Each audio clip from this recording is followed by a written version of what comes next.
न्याय दर्शन चौथा अध्याय दूसरा आह्निक। अपवर्ग की परीक्षा समाप्त हुई। अब दूसरे आह्निक में तत्व ज्ञान की परीक्षा आरंभ की जाती है। पहला सूत्र उत्तर पक्ष। शरीर से लेकर दुख तक जो 10 प्रमेय गिना आए हैं उनकी उत्पत्ति दोषों से होती है। जब तत्व ज्ञान होता है तब जीवात्मा को इनमें अहंकार नहीं रहता, अर्थात मैं शरीर हूं, यह इंद्रिय आदि का समुदाय हूं, यह भाव नहीं रहता। इसलिए शरीर आदि की आवश्यकताओं को भी वह अपनी आवश्यकता ना समझकर उनसे उदासीन हो जाता है, अर्थात उसे किसी सांसारिक पदार्थ की अपेक्षा नहीं रहती, क्योंकि सांसारिक वस्तुओं की अपेक्षा शरीर आदि के लिए है, आत्मा के लिए नहीं। शरीर आदि में आत्मबुद्धि रखता हुआ ही मनुष्य विषयों में अनुरक्त होता है। तत्व ज्ञान से जब वे यह जान लेता है कि ना शरीर आदि मेरे हैं और ना मैं इनका हूं, तो उसका अहंकार मिट जाता है। अहंकार के मिट जाने से उसको शरीरोगत सुख दुख आदि का अनुभव भी नहीं होता। यदि होता भी है तो वह उसको स्वाभाविक धर्म समझकर उससे प्रसन्न या खिन्न नहीं होता। राग आदि के कारण क्या हैं, जिनके मिथ्या ज्ञान से दोष उत्पन्न होते हैं। दूसरा सूत्र उत्तर पक्ष। रूप आदि विषय ही संकल्प के होने से राग आदि दोषों के उत्पन्न होने का कारण होते हैं, अर्थात अनुकूल विषयों से राग करता है, प्रतिकूल से द्वेष। जब तक मनुष्य इन रूप आदि बाह्य विषयों से उपरत नहीं होता तब तक अहंकार आदि आंतरिक दोष मिट नहीं सकते। इसलिए शुभ संस्कारों से पहले संकल्प को शुद्ध करना चाहिए, क्योंकि बिना संकल्प शुद्धि के बाह्य विषयों से उपराग नहीं होता, और बिना बाह्य विषयों से उपराग हुए अहंकार आदि आध्यात्मिक शत्रुओं का नाश नहीं हो सकता। अब दोष का विशेष कारण बतलाते हैं। तीसरा सूत्र उत्तर पक्ष। संकल्प कृत रूप आदि विषय तो राग आदि दोषों के साधारण कारण ही, परंतु इनका विशेष कारण अवयवी का अभिमान है। यह देह मेरा है, यह स्त्री मेरी है, यह पुत्र मेरा है इत्यादि भौतिक पदार्थों में जो ममत्व बुद्धि का होना है, यह अवयवी का अभिमान कहलाता है। जब तक यह अभिमान नहीं टूटता, अर्थात मनुष्य यह नहीं समझता कि ना मैं किसी का हूं और ना मेरा कोई है, ये सब संबंध कल्पित और क्षणिक हैं, तब तक राग द्वेष का बंधन जिसमें संसारी पुरुष जकड़े हुए हैं छूट नहीं सकता। इसलिए मुमुक्ष पुरुष को केवल बाह्य विषयों से उपरत होकर संतुष्ट ना होना चाहिए, किंतु इस अहंकार के कीड़े को शरीर से निकालकर फेंकना चाहिए, जो सारे शरीर में दोषों का विष फैला देता है। अब अवयवी की परीक्षा करते हैं। प्रथम संदेह का कारण बतलाते हैं। चौथा सूत्र पूर्व पक्ष। जहां सत्य और असत्य दो प्रकार का ज्ञान होने से विद्या दो प्रकार की है, वहां इन दोनों का ज्ञान ना होने से अविद्या भी दो प्रकार की है। इसलिए एक अवयवी के होने में संदेह होता है, उसका ज्ञान सत्य है या असत्य। यदि ये कहा जाए कि अवयवी का ज्ञान नहीं होता, वह कल्पित है, तो अविद्या के दो भेदों में होने से संदेह होता है।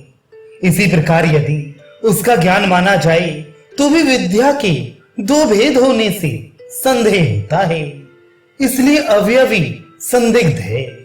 आगे इसका उत्तर देते हैं। पांचवा सूत्र उत्तर पक्ष। दूसरे अध्याय में हेतुओं से अवयवी का होना सिद्ध कर चुके। जब तक उन हेतुओं का खंडन ना किया जाए तब तक अवयवी के होने में संदेह नहीं हो सकता। दूसरे पक्ष में भी अवयवी असंदिग्ध है, छठा सूत्र उत्तर पक्ष।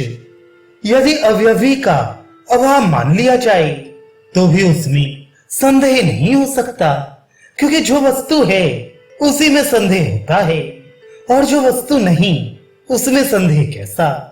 अपवादी आक्षेप करता है। सातवां सूत्र पूर्व पक्ष। प्रत्येक वस्तु में परिणाम भेद से और एक वस्तु के साथ दूसरे वस्तु का संबंध न होने से अवयवी सिद्ध नहीं होता, और जिस देश में अवयव रहते हैं उसमें अवयवी के न रहने से, ना ही दूसरे अवयवों के रहने से, किंतु प्रत्येक के भिन्न भिन्न देशों में रहने से अवयवों का एक दूसरे से संबंध नहीं हो सकता। जब अवयव ही भिन्न भिन्न हैं तो उनका एक अवयवी कैसे सिद्ध हो सकेगा। फिर आक्षेप की पुष्टि करते हैं।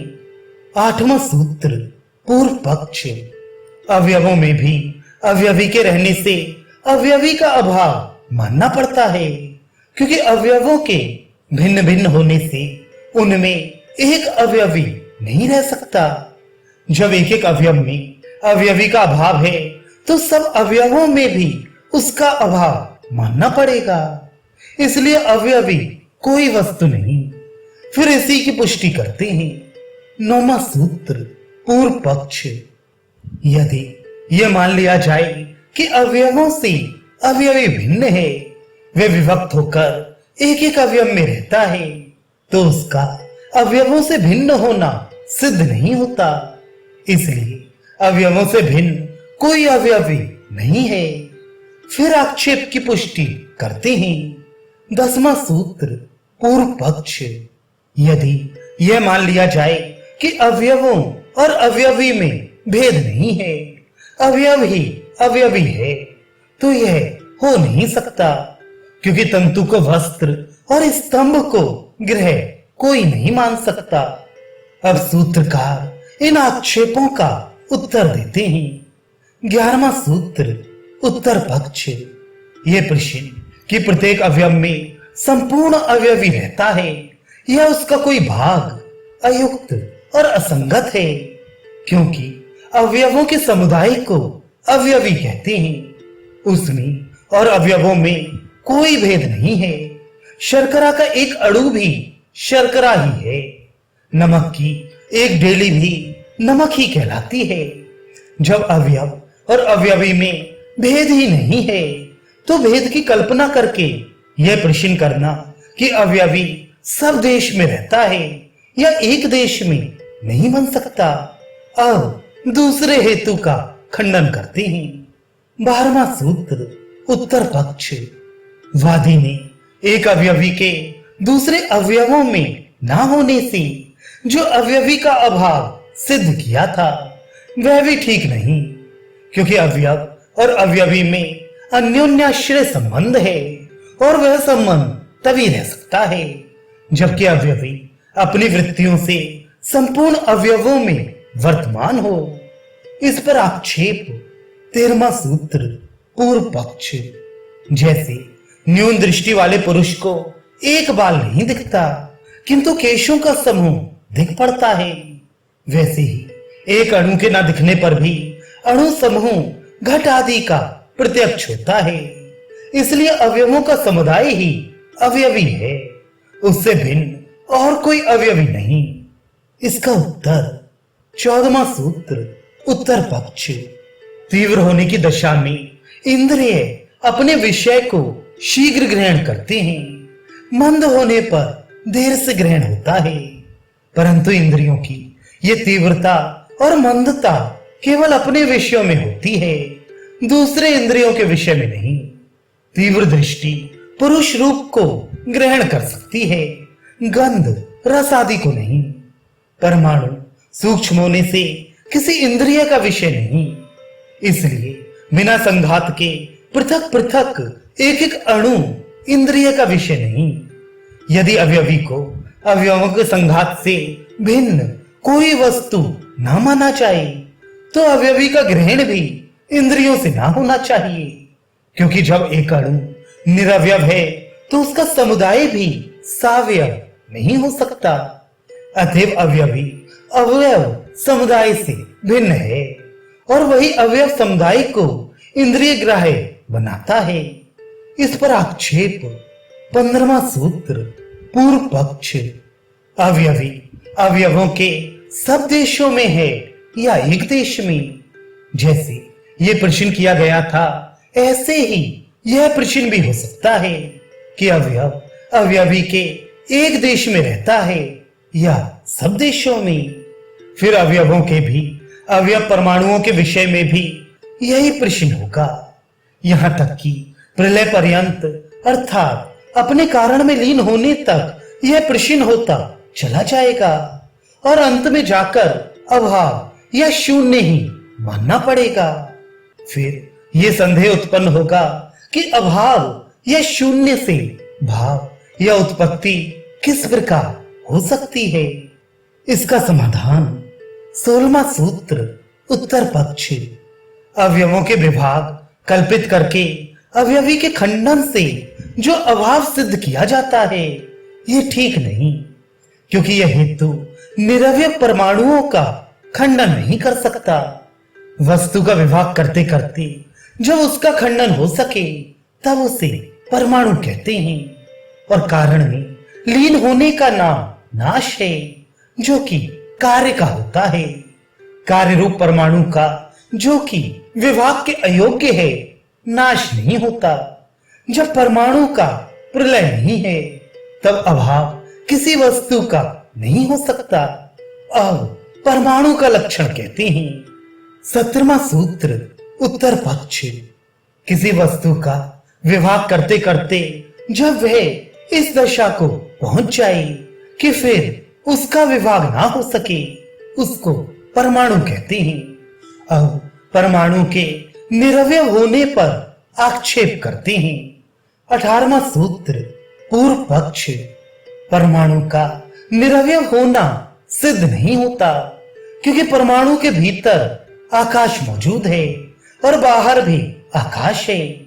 जबकि परमाणु व्याप्य है तो फिर वह निरवय क्यों कर हो सकता है? अतः परमाणु सावयव होने से अनित्य है। पुनः वादी कहता है 19वां सूत्र पूर्व पक्ष। यदि परमाणु में आकाश का होना नहीं मानोगे तो आकाश सर्वव्यापक ना रहेगा। अब इसका उत्तर देते हैं। 20वां सूत्र उत्तर पक्ष। भीतर और बाहर इन शब्दों का व्यवहार कार्य वस्तु और उसके भागों में हो सकता है। परमाणु के कार्य न होने से उसमें यह व्यवहार नहीं हो सकता, क्योंकि सूक्ष्म कारण का नाम जिसका विभाग ना हो सके परमाणु है। फिर इसी की पुष्टि करते हैं। 21वां सूत्र उत्तर पक्ष। कोई सावयव पदार्थ आकाश की व्यापकता से रहित नहीं हो सकता। कठिन से कठिन धातु और पाषाण आदि में भी आकाश विद्यमान है। इसका प्रमाण यह है कि सब पदार्थों में संयोग और शब्द की उत्पत्ति देखने में आती है। अब आकाश के लक्षण कहते हैं। 22वां सूत्र उत्तर पक्ष। किसी वेग से जाते हुए पदार्थ का किसी अन्य पदार्थ से टक्कर खाकर लौटने का नाम व्यूह और उसका रुक जाना विष्टंभ कहलाता है। ये दोनों धर्म सावयव पदार्थों में होते हैं। आकाश निरवयव है, इसलिए उससे मिलकर ना तो कोई पदार्थ लौट सकता है और ना रुक ही सकता है। व्यूह और विष्टंभ ना होने से ही आकाश विभू है, अर्थात उसकी गति का कहीं अवरोध नहीं। अतः आकाश के व्यापक होने से परमाणुओं के निरवयव और नित्य होने में कोई बाधा नहीं हो सकती। अब वादी फिर शंका करता है। 23वां सूत्र पूर्व पक्ष। जितने परिच्छिन्न और स्पर्शवान द्रव्य हैं उनका कुछ न कुछ आकार देखने में आता है, चाहे वे त्रिभुज हो या चतुर्भुज या वर्तुलाकार या पिंडाकार इत्यादि। और जिसका आकार होता है वह संयुक्त है। परमाणु भी परिच्छिन्न और स्पर्शवान है, इसलिए वह निरवयव नहीं हो सकता। इसी की पुष्टि करते हैं। 24वां सूत्र पूर्व पक्ष। संयोग भी परमाणुओं का धर्म है। सब 3 परमाणु आपस में मिलेंगे तो 2 इधर उधर होंगे और एक बीच में। इससे उनके पर और अपर भाग भी कहलाएंगे। जब परमाणुओं का संयोग होता है और उसके पर और अपर भाग भी होते हैं, तब वे निरवयव क्यों कर हो सकते हैं। अब इसका समाधान करते हैं। 25वां सूत्र उत्तर पक्ष। जो पदार्थ सावयव हैं और जिसमें संयोग होता है, वे आकारवान और अनित्य हैं। दोनों हेतु अनवस्था दोष युक्त हैं। जिसकी कोई स्थिति ना हो उसे अनवस्था कहते हैं। यदि परमाणु को परिच्छिन्न ना माना जाए तो उसमें अनवस्था दोष आएगा, क्योंकि अपरिच्छिन्न होने से उसके विभाग होते ही चले जाएंगे, कहीं पर उनकी समाप्ति ना होगी। इसलिए अनवस्थित होने से यह हेतु माननीय नहीं। अब जब विज्ञानवाद अर्थात सब पदार्थ भावाश्रित हैं, अर्थात बुद्धि में ही ठहरे हुए हैं, वास्तव में कुछ नहीं कि परीक्षा की जाती है। 26वां सूत्र उत्तर पक्ष। यदि कपड़े में से एक एक तार अलग करके देखें तो कपड़ा सिवाय तारों के और कोई वस्तु ही नहीं ठहरता। अतएव कपड़ा केवल बुद्धि का विषय है, वास्तव में कुछ नहीं। प्रत्येक वस्तु की यही दशा है कि वह वस्तु तो कुछ नहीं पर उसका ज्ञान होता है। इसलिए प्रत्येक वस्तु का जो ज्ञान है वह मिथ्या ज्ञान है। या यूं समझो कि ज्ञान के सिवाय और किसी पदार्थ की सत्ता वास्तविक नहीं, क्योंकि जो कुछ मालूम होता है वह ज्ञान ही से है और ज्ञान ही है। इसलिए विज्ञान ही एक पदार्थ है और कुछ नहीं। ऋषि हमारे ज्ञान के अतिरिक्त ज्ञेय की सत्ता प्रत्यक्ष देखते हैं। यदि ज्ञेय ना हो तो किसका ज्ञान हो। जैसे हमारे सामने ये गाड़ी खड़ी है, इसका प्रत्यक्ष ज्ञान होता है। उत्तर गाड़ी कोई पदार्थ नहीं, उसकी रचना केवल ज्ञान ने की है। पहिया, धुरा आदि का नाम गाड़ी रख लिया है। इसी प्रकार पहिए आदि भी कोई वस्तु नहीं, एक गोल चक्र और कई डंडों का नाम पहिया रख लिया है। इसलिए सब पदार्थों की रचना का ज्ञान करता है। अब इसका उत्तर देते हैं। 27वां सूत्र उत्तर पक्ष। जब किसी पदार्थ की सत्ता है तब बुद्धि से उसका ज्ञान होता है, और जो मिथ्या ज्ञान होता है वह भी 2 सत्ताओं की विद्यमानता में होता है। यदि 2 सत्ताएं विद्यमान ना हो तो किसका ज्ञान किसमें होगा, क्योंकि मिथ्या ज्ञान का अर्थ यह है कि अन्य पदार्थ में अन्य पदार्थ का ज्ञान होना। जब कोई पदार्थ सिवाय ज्ञान के है ही नहीं तो किसका ज्ञान किसमें होता है। और ये जो हेतु दिया है कि तारों से पृथक कपड़ा कोई वस्तु नहीं, यह भी ठीक नहीं, क्योंकि कपड़े को तार कोई नहीं कहता और न कपड़े का नाम तार दे सकता है। इसलिए परस्पर विरुद्ध होने से वादी का हेतु अहेतु है। यदि तारों से कपड़ा पृथक वस्तु है तो उनके बिना उसका ज्ञान क्यों नहीं होता। इसका उत्तर देते हैं। 28वां सूत्र उत्तर पक्ष। सूत की तारें जिनसे कपड़ा बनता है कपड़े का आश्रय है और वही उसकी उत्पत्ति का कारण भी है। आश्रित सदा अपने आश्रय के अधीन रहता है, इसलिए कपड़े का सूत के तारों से पृथक ग्रहण नहीं होता, किंतु उसके साथ ही उसका भी ग्रहण किया जाता है। परंतु यह आश्रय आश्रित का भेद बुद्धि से जाना जाता है, इसलिए वे एक नहीं हैं। जिन पदार्थों में आश्रय और आश्रित संबंध नहीं है उसका पृथक ग्रहण होता है। फिर इसी अर्थ की पुष्टि करते हैं। 29वां सूत्र उत्तर पक्ष। जो वस्तु जैसी है उसका प्रत्यक्ष आदि प्रमाणों से वैसा ही ज्ञान होता है। और जो बात प्रमाण सिद्ध हो उसको मानने से कोई नकार नहीं कर सकता, क्योंकि प्रमाण अर्थ का प्रत्यायक है। ये अमुक वस्तु है, ऐसी है, इतनी है इत्यादि वस्तुवाद को प्रमाण सिद्ध करता है। अतः केवल विज्ञानवाद ठीक नहीं। और भी हेतु देते हैं। 30वां सूत्र उत्तर पक्ष, पदार्थों को शून्य या कल्पित मानना ठीक नहीं, क्योंकि जिस प्रमाण से तुम शून्य या कल्पित सिद्ध करोगे उसकी सत्ता तो माननी ही पड़ेगी। उसका भाव मानने से फिर सबका अभाव क्यों कर सिद्ध होगा। एक वस्तु का भी भाव होने से सबका शून्य या कल्पित होना ना रहेगा।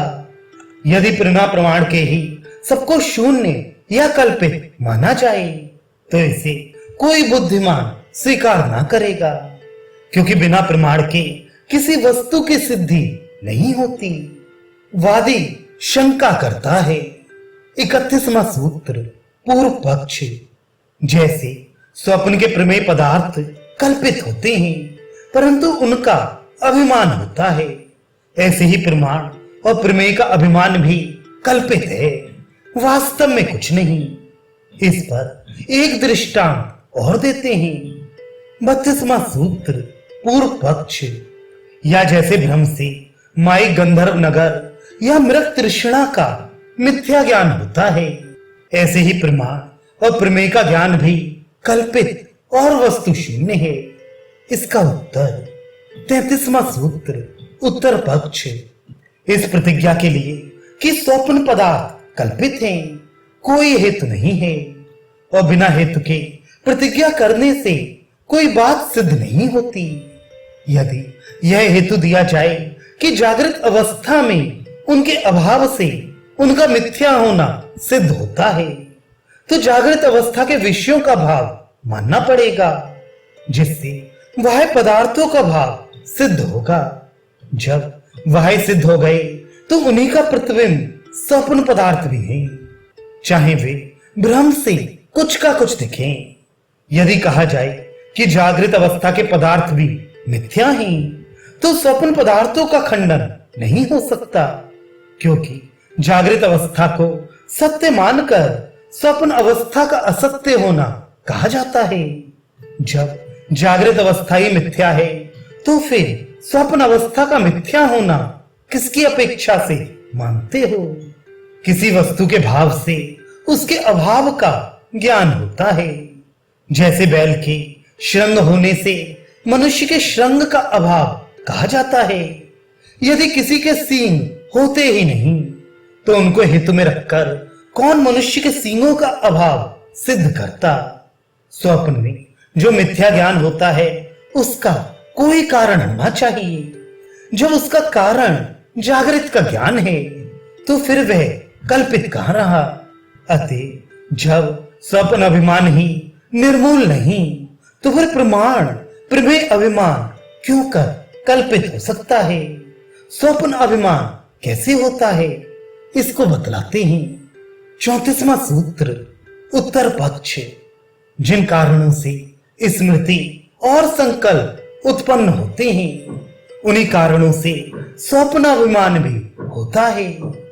अर्थात जिन पदार्थों का पहले ज्ञान हो चुका हो उनके संस्कार मन में विद्यमान होने से स्वप्न में उनका भान होता है। जो वस्तु दृष्ट या श्रुत ना हो उसका स्वप्न में भी भान नहीं होता। यहां दृष्ट से अभिप्राय ज्ञात से है। ज्ञात पदार्थों को जब स्वप्न में बाह्य शरीर और इंद्रिय काम करने से रुक जाते हैं, सूक्ष्म शरीर और मन उनको स्मरण करता है, यही स्वप्न कहलाता है। यदि स्वप्न और जागरण में कुछ भेद ना होता तो स्वप्न अभिमान कहना बन ही नहीं सकता था। तात्पर्य यह है कि जैसे स्मृति और संकल्प पूर्व ज्ञात विषयों को सिद्ध करते हैं, ऐसे ही स्वप्नाभिमान भी जागृत के अनुभूत विषयों का स्मारक और साधक है। प्रश्न, हम प्रायः स्वप्न में अपना सिर कटा हुआ और अपने को आकाश में उड़ता हुआ देखते हैं। यह हमारा पहले देखा हुआ या सुना हुआ कब है? उत्तर, हमने दूसरों के सिर कटे हुए और पक्षी आकाश में उड़ते हुए देखे या सुने ही। इनके संस्कार हमारे मन में भरे हुए होते हैं। स्वप्न में इंद्रियों का अर्थों के साथ संबंध होने से ज्ञान नहीं होता, किंतु केवल मानसिक ज्ञान होता है। और मनुष्य समय विकल्प वृत्ति के अधीन होकर उनको यथेच्छ रचना करने लगता है, अन्य के धर्म को अन्य में आरोप करने लगता है। अतएव स्वप्न भी एक प्रकार की स्मृति है, चाहे वे मिथ्या और बनावटी हो। भ्रांति का निरोध किस प्रकार हो सकता है? 35वां सूत्र, उत्तर पक्ष। जिस प्रकार जागृत अवस्था में स्वप्न का अभिधान नष्ट हो जाता है, इसी प्रकार तत्व ज्ञान के होने पर मिथ्या ज्ञान नष्ट हो जाता है। ऋषि, मिथ्या ज्ञान किसे कहते हैं? उत्तर, जैसे दूर से स्थानों को देखकर यह भ्रम होता है कि यह पुरुष है या क्या, ऐसे ही वस्तु कुछ और हो और उसको समझा कुछ और जाए, इसको मिथ्या ज्ञान कहते हैं। ऋषि, तत्व ज्ञान किसे कहते हैं? उत्तर, जो पदार्थ जैसा हो उसको वैसा ही जान लेना तत्व ज्ञान कहलाता है। स्थाणु को स्थाणु और पुरुष को पुरुष समझना, यही तत्व ज्ञान कहलाता है। कोई पदार्थ नष्ट नहीं होता, किंतु उसका तत्व ज्ञान होने से मिथ्या ज्ञान नष्ट हो जाता है। जैसे बालू को देखकर जो जल का ज्ञान हुआ था, यथार्थ ज्ञान होने पर बालू नष्ट नहीं हो जाती, किंतु उसको जो भ्रम से पानी समझ लिया था, यह मिथ्या ज्ञान नहीं रहता। इसी प्रकार जागृत में पदार्थ या उनके संस्कार नष्ट नहीं होते, किंतु स्वप्न विषयक उनका मिथ्याभिमान दूर हो जाता है। आओ मिथ्या ज्ञान की सत्ता सिद्ध करते हैं। 36वां सूत्र, उत्तर पक्ष। जैसे वस्तु सत्ता अनिवार्य है, अर्थात उसका अभाव नहीं हो सकता, वैसे ही मिथ्या बुद्धि का भी अभाव नहीं होता। केवल जिसको तत्व ज्ञान हुआ है उसके आत्मा से मिथ्या ज्ञान दूर हो जाता है, अन्यत्र उसकी उत्पत्ति और स्थिति देखी जाती है। अतः निमित्त और सद्भाव के होने से मिथ्या ज्ञान की सत्ता है। अब इसके भेद दिखलाते हैं। 37वां सूत्र, उत्तर पक्ष।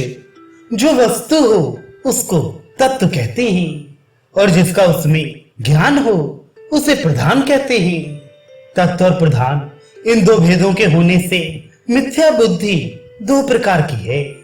जैसे रस्सी जो एक वस्तु है, तत्व है, और सर्प जिसका उसमें ज्ञान होता है, प्रधान है। यही कारण है कि रस्सी में सर्प का ज्ञान होता है। यद्यपि तत्व ज्ञान के होने पर मिथ्या ज्ञान की निवृत्ति हो जाती है, तथापि जब तक तत्व ज्ञान नहीं होता तब तक तो मिथ्या ज्ञान की सत्ता, चाहे वह ब्रह्मात्मक ही हो, माननी पड़ती है। तत्व ज्ञान की उत्पत्ति किस प्रकार होती है यह दिखलाते हैं। 38वां सूत्र, उत्तर पक्ष।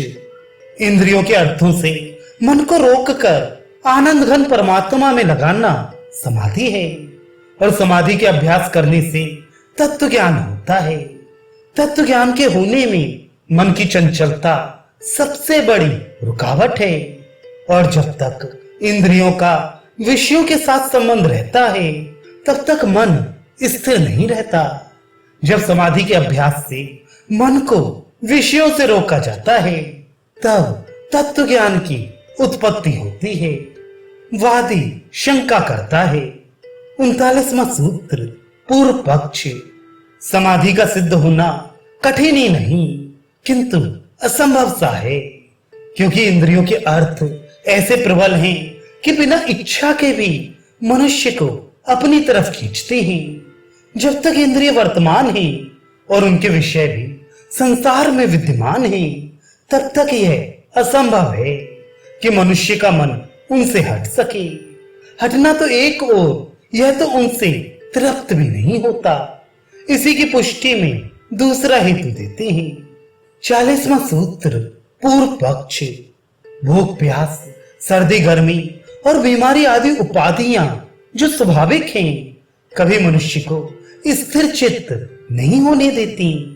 इन स्वाभाविक रुकावटों के होने से समाधि का होना असंभव है, और समाधि के न होने से तत्व ज्ञान नहीं हो सकता, और तत्व ज्ञान के अभाव में मुक्ति केवल कल्पित रह जाती है। अब इसका उत्तर देते हैं। 41वां सूत्र उत्तर पक्ष। यदि मनुष्य बार बार समाधि के लिए यत्न करे तो पूर्व जन्म कृत कर्मों की सहायता से समाधि सिद्ध हो सकती है। यदि इस जन्म में ना होगी तो अगले जन्म में अवश्य होगी। अभ्यास में बड़ी शक्ति है। जब लौकिक कार्यों में किया हुआ अभ्यास निष्फल नहीं जाता, तब पारलौकिक कार्यों में यह निष्प्रभाव क्यों कर हो सकता है। इसी की पुष्टि में और हेतु देते हैं। 42वां सूत्र उत्तर पक्ष। योगाभ्यास का जो उपदेश किया गया है वह प्रत्येक स्थान पर नहीं, किंतु वन, गुह, नदी, तीर आदि एकांत स्थानों में बैठकर योगाभ्यास करना चाहिए, क्योंकि इन स्थानों में विक्षेप नहीं होते या बहुत ही कम होते हैं, जिनको अभ्यास से निवारण किया जा सकता है। अब शंका करते हैं। 43वां सूत्र पूर्व पक्ष। यदि बिना इच्छा के अर्थ मनुष्य को अपनी ओर खींच सकते हैं, तो मुक्ति में भी कोई वैश्विक ज्ञान से नहीं बच सकता, क्योंकि मुक्ति में केवल इच्छा ही नहीं होती।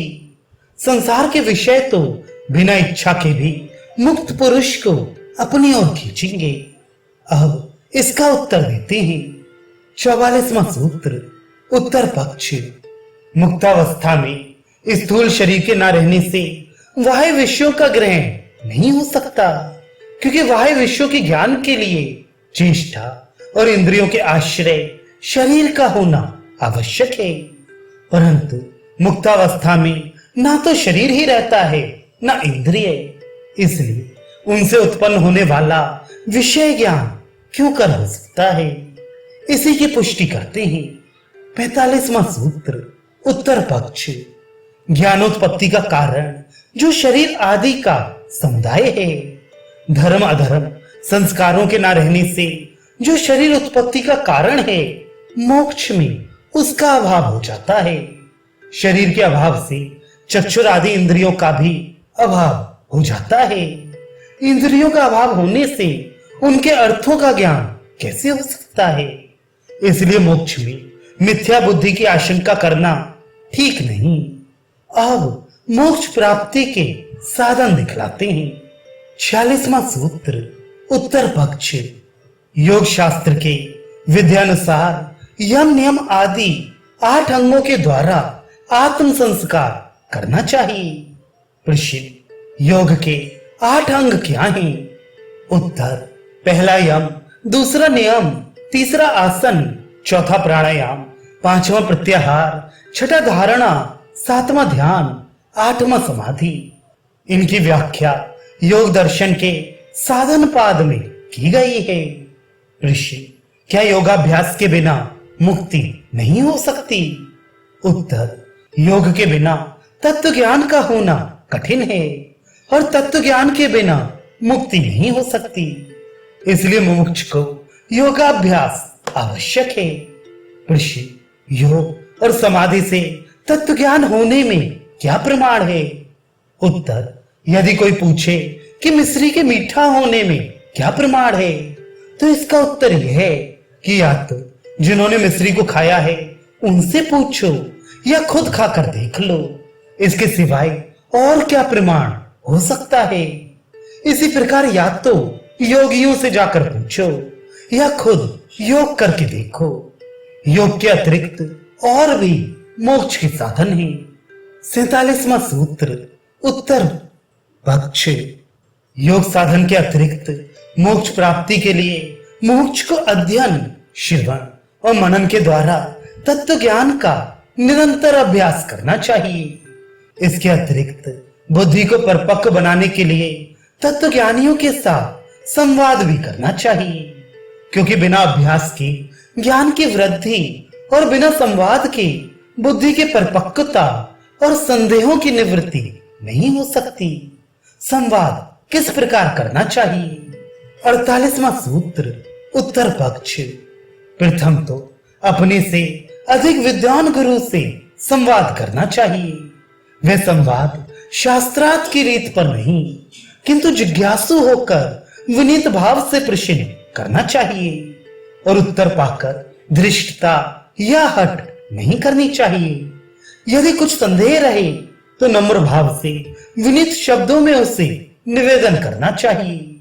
गुरु के अतिरिक्त ज्ञान की दृढ़ता के लिए अपने सप्ताध्यायी तथा योग्य शिष्यों के साथ भी प्रेम पूर्वक संवाद करना चाहिए। इस प्रकार संवाद करने से तत्व ज्ञान की प्राप्ति में सहायता मिलती है। यदि अपने से अधिक विद्वान ना मिले तो क्या करें? 49वां सूत्र, उत्तर पक्ष। जिसको तत्व ज्ञान की जिज्ञासा हो, यदि उसे पूरा तत्व ज्ञानी गुरु ना मिले तो दूसरे विचारशील पुरुषों से भी प्रतिपक्षहीन होकर अर्थात अपना कोई पक्ष स्थापन ना करके संवाद करे।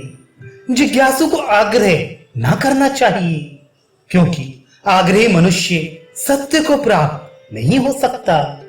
यदि तत्व ज्ञान के लिए वाद ही उपयुक्त है तो जल्प और वितंडा का उपयोग किस अवसर पर करना चाहिए? जिस प्रकार बीज बोने वाले का प्रयोजन केवल अन्न और फल से होता है, परंतु उसकी रक्षा के लिए खेत के चारों ओर उसे कांटों की बाड़ लगानी पड़ती है, जिससे दुष्ट जंतु उस अन्न या फल को जो उसका अभिप्रेत है नष्ट ना कर सके। इसी प्रकार संवाद का तात्पर्य केवल तत्व ज्ञान से है। केवल हेतुक और नास्तिक लोग अपने कुतर्क हेत्वाभासों से तत्व ज्ञान को जटिल और संशयास्पद बना देते हैं। उनसे उसकी रक्षा करने के लिए कभी कभी जल्प और वितंडा की भी आवश्यकता होती है। अतः अपने अवसर पर ही इनका प्रयोग करना चाहिए, ना कि सर्व